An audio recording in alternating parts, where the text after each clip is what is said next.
olunaku olwaleero ng'Abaganda nga tukulemberwa Ssaabasajja Kabaka tudduka emisinde era ng'omulamwa abasajja okuba abasaale okulwanisa Mukenenya okutaasa omwana ow'obuwala. Kamala twagala twerabire nti mu 2013 bwe twatandikira mukama wange naawe Kamalabyonna wakwatira ddamula, n'olwekyo tetuyinza kutakuba ngalo kwebaza. Banaye engalo zeeyongereko za Katikkiro si zange, ziri munakuba ezange.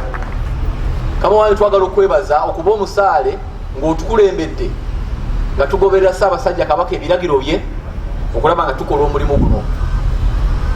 Kyenjagala okutegeeza Obuganda olwaleero nti minisitule y'abavubuka emizannyo n'ebitone tuli basaale mu kulaba nga emisinde gino giddukibwa mu mbeera ekkirizibwa mu nsi yonna okusobola okudduka, era buli anadduka ojja kutambulira mu mateeka g'ensi yonna ag'abantu abadduka emisinde ku nguudo.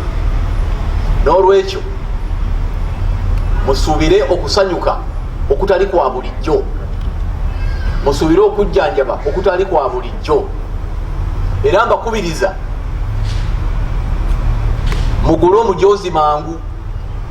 Emijoozi gy'omwaka guno gyakuggwawo mangu nnyo ddala, tulina akabanga katono. N'olwekyo buli woogulabira gugule ojje tudduke tusanyuke, ate era tusobole okulaba nti siriimu alwanyisibwa wakati mu kusomoozebwa okuyitirivu.